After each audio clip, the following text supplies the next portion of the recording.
Meus irmãos e minhas irmãs, paz e bem. O apóstolo Paulo hoje fala para a sua comunidade de Corinto e para todos nós a respeito da ilusão da sabedoria.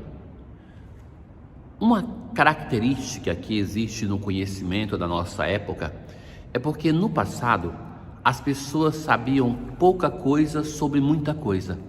Você pega, por exemplo, um dos autores da escolástica, por exemplo, um Santo Tomás de Aquino ou um São Boaventura, você vão ver que eles dão elementos para aquilo que são as ciências modernas, as mais diversas ciências. A filosofia, a teologia, a sociologia, a psicologia, tudo você pode encontrar algo para dizer sobre, para citar esses pensadores da antiguidade.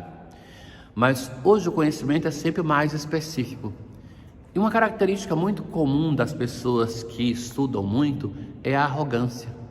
Quem estuda deve combater esse demônio que está na nossa vida, que fica tentando nos seduzir para dizer que nós temos uma sabedoria, que muitas vezes os estudos servem somente para ocultar uma sabedoria de vida, para fazer com que ela não nasça. Você pega, por exemplo, uma pessoa simples, uma pessoa de fé, uma pessoa que na sabedoria da vida ela é muito mais profunda, muito mais existencial.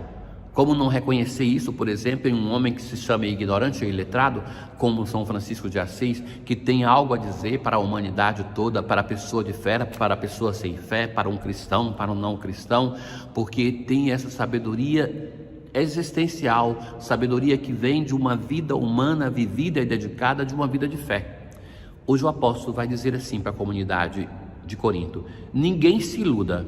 Se algum de vós pensa que é sábio nas coisas deste mundo, reconheça sua insensatez para se tornar sábio de verdade, pois a sabedoria deste mundo é insensatez diante de Deus. A sabedoria deste mundo é insensatez, é burrice, é ignorância diante de Deus. Se algum pensa que é sábio, se ilude, porque a verdadeira sabedoria é aquela que vem de Deus, através do seu Espírito que age em nós. Isso o apóstolo Paulo nos diz em uma sociedade que se orgulha, por causa da filosofia grega, da sabedoria que tem e que os outros povos não têm. O apóstolo mesmo vai dizer, e já escutamos, que os gregos se orgulham da sabedoria, mas para nós a ignorância da cruz é a nossa sabedoria. Portanto, que ninguém ponha a sua glória em homem algum. Que ninguém ponha a sua glória em homem algum. No mundo de hoje, nós muito facilmente vemos uma pessoa ser projetada e se torna o ídolo do nosso tempo. Atenção para com isso. Na nossa sociedade, nós temos diversos ídolos que nos são semeados no nosso coração, até mesmo no nosso coração cristão. São aqueles que são os popstars deste mundo, os poderosos deste mundo, e que nós vamos começando a idolatrar essas pessoas e nem damos atenção à palavra de Deus, que vai dizer assim: por melhor que seja alguém, se é que é melhor, se é que tem valor, nós não podemos depositar a nossa confiança totalmente nessa pessoa, porque só Deus que não falha. Se nós depositamos a nossa confiança em um fundamento equivocado, chega um momento que nós vamos nos envergonhar de ter dado a nossa palavra, a nossa força, a nossa honradez por uma pessoa que possa falhar. Nós devemos sim acompanhar as pessoas com a nossa oração, mas de colocar a pessoa no justo equilíbrio. É uma criatura como nós, não um Deus. No passado, os impérios pagãos que foram destruídos pela fé cristã faziam isso, e que se vê muitas vezes isso hoje, que a mídia faz criar os seus ídolos, os seus deuses, que vão entrando no nosso modo de pensar. Com efeito, tudo vos pertence. Paulo, apóstolo, Cefas, o mundo, a vida, tudo é vosso, mas vós sois de Cristo e Cristo é de Deus. É o Cristo, Ele, o Senhor, que é o nosso Senhor, o único nome pelo qual nós possamos ser salvos. O Salmo 23, nós assim rezamos, é um daqueles salmos que a igreja usa como um convite à oração matinal, salmo invitatório. Ao Senhor pertence a terra e o que ela encerra, o mundo inteiro com os seres que o povoam. Todos nós, todas as criaturas, inclusive cada um de nós, você, eu, todos nós pertencemos e devemos querer pertencer ao Senhor. Não seremos desiludidos. Quem subirá até o monte do Senhor? Quem ficará em sua santa habitação? Quais são as características que deve ter aquele que quer subir ao templo de Jerusalém? Quem tem mãos puras e inocente o coração. Mãos puras, mãos que não fraudam, que não roubam, que são éticas. Um coração puro, inocente, casto. Quem não dirige sua mente para o crime. Essas três dimensões do corpo que nos fala de conservar a pureza. As nossas mãos, o nosso coração, a nossa mente. Sobre este desce a bênção do Senhor e a recompensa de seu Deus e Salvador. Na aclamação ao Evangelho de hoje, vinde após mim, disse o Senhor, e eu ensinarei a pescar gente. Continuamos a ler o evangelista da misericórdia, Lucas. Jesus estava à margem do lago de Genezaré e a multidão apertava-se. Jesus viu duas barcas. Entrou em uma, pediu que se afastasse um pouco da margem.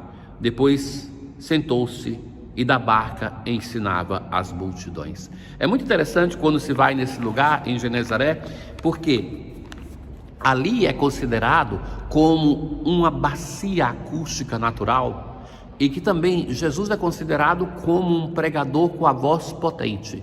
Então ele se fazia escutar a partir daquele lugar. Quando acabou de falar, Jesus disse a Simão: avança para águas mais profundas.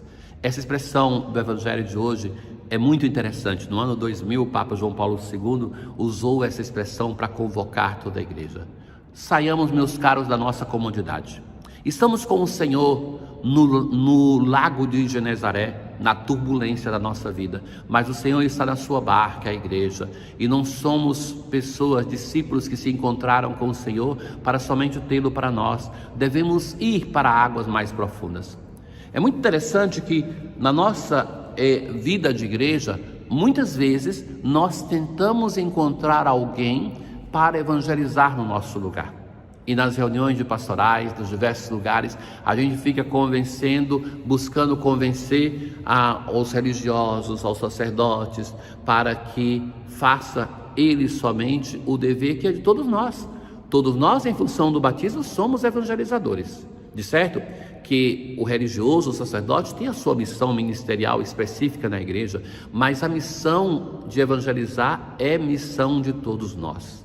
A todos nós o Senhor está dizendo: avancemos para águas mais profundas. Não fiquemos no raso, na comodidade de quem tem medo de afogar e fica ali na água rasa. Vamos para águas mais profundas, porque o Senhor está conosco. Pedro vai ouvir do Senhor e vai responder: mestre, nós trabalhamos, porque Jesus vai dizer para lançar as redes também a noite inteira e não pescamos nada, mas em atenção à tua palavra. É a palavra de Jesus que encoraja. E ele pescou tanto peixe que as redes se rompiam. Eles vieram e encheram as duas barcas. Então Pedro vai dizer: Senhor, afasta-te de mim, porque sou um pecador. É que o espanto tomava conta de Pedro. E Jesus vai dizer: não tenhas medo, de hoje em diante tu serás pescador de homens. Então levaram as barcas para a margem, deixaram tudo e seguiram a Jesus. Por que Pedro faz isso? Por causa da força da palavra de Jesus e por causa do milagre grandioso que Jesus realizou. Senhor, nós lutamos toda noite para pescar e não conseguimos nada, mas em atenção à sua palavra. O que a palavra de Deus conseguiu transformar na tua vida? Nós, em atenção a essa palavra, somos capazes mesmo de sair do nosso comodismo? Você, alguma vez, por causa dessa palavra de Deus, saiu do seu comodismo? Ou faz uma vivência de fé que é somente tudo calculado a partir da convicção da tua limitada inteligência? Como Pedro, devemos ter a coragem de nos lançar, na certeza de que Ele, o Senhor, nos vai proporcionar uma pescaria milagrosa, não somente em quantidade, mas em qualidade de peixe. Para isso, creiamos na sua palavra. Ó Deus, fazei que suba a vossa presença e seja aceita a oferenda da igreja suplicante, que a gloriosa paixão de vosso Filho tornou agradável para a salvação do mundo inteiro. Tenham todos um bom dia. O Senhor esteja convosco, Ele está no meio de nós. Abençoe-vos o Deus Todo-Poderoso, o Pai, o Filho e o Espírito Santo. Paz.